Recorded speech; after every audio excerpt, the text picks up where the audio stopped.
Hey y'all, it's a cold Sunday morning and it's a different day and I'm wearing the same sweatshirt because I like it.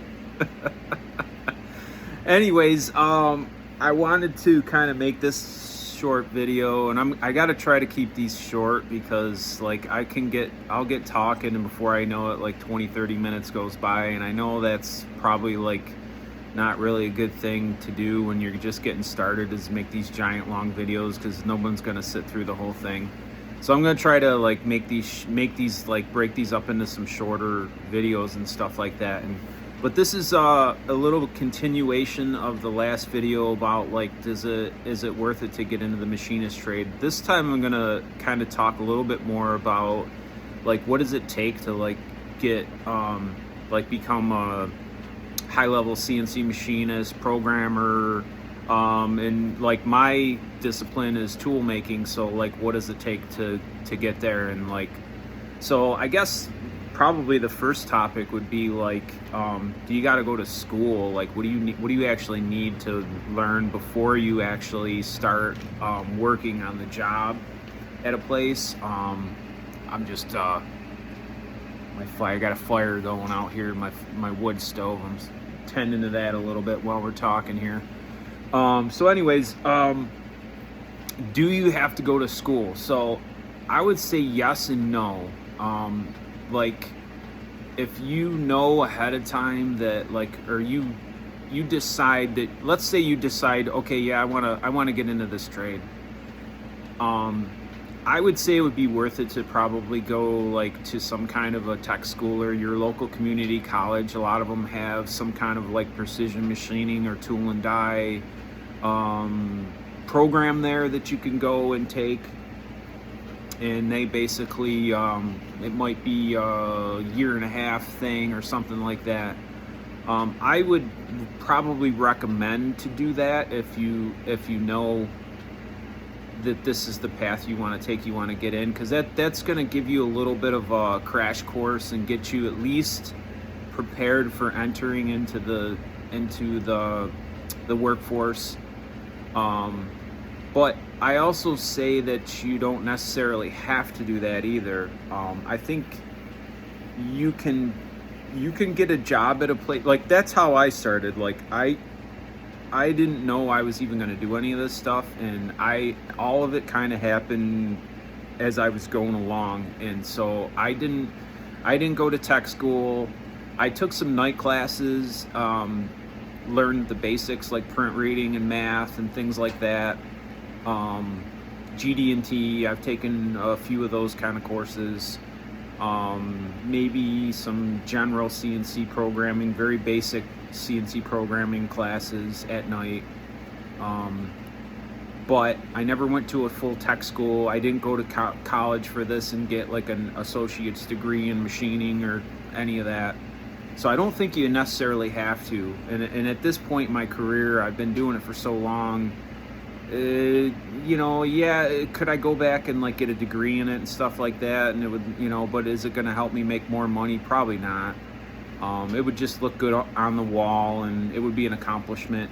However, I will say that I have seen jobs where like they would like to see you have, you know, at least a 2-year associate degree in precision machining or something along those lines. So I do think it would help you get a better position potentially.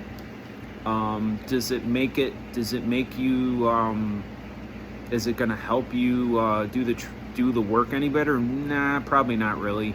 Because what they teach you in trade school is definitely not always the same as what you see when you're actually working in a real shop. There is a bit of a disconnect there, I think.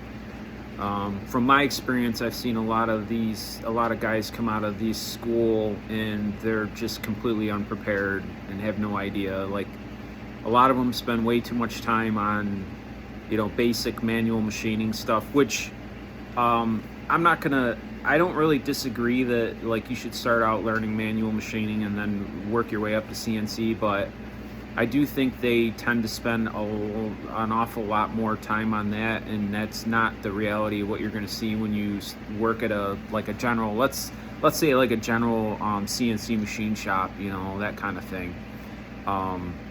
They don't prepare the students per se for what the job is actually going to entail when they get in there. And a lot of the jobs are basically you're going to start out as an operator or something along those lines. So I would say, like, if you can get some kind of schooling to begin with, like if you're already working just a regular job or something like that, maybe you can take do the night classes or something like that and just get some kind of basic understanding. Do your basics like print reading, learn how to read prints, learn how to read drawings, understand how to use the measuring equipment, those kind of things, because that's going to be what you're going to need to know like day one. Like you're going to need to know how to use a pair of mics, a pair of calipers, you know, those kind of things. Obviously you need some basic math, you know, adding and subtracting decimals is going to be like what you do on a daily basis in a machine shop. But you know, you're going to have a calculator for that, but still you got to kind of have a little bit of basic math experience or understanding.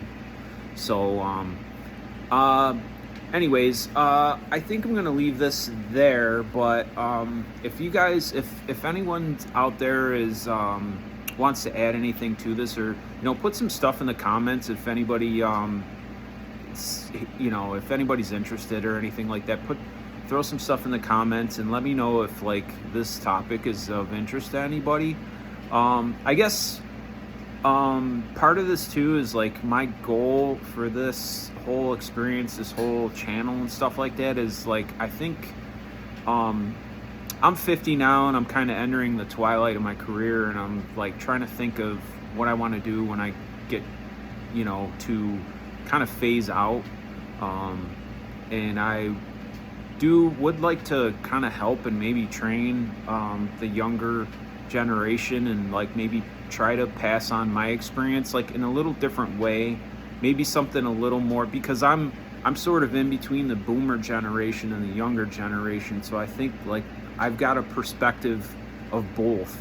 So I think I may have some things that I could offer to the younger generation that want to do this trade that might be valuable to them, and I would just I think that's kind of my goal. I'd like to get into some kind of teaching, some kind of training, passing along knowledge and trying to, you know, pass it forward, I guess. So anyways, we'll leave it at that, and maybe we'll talk more about this subject, and we'll add a couple more things on it. So thanks a lot, guys.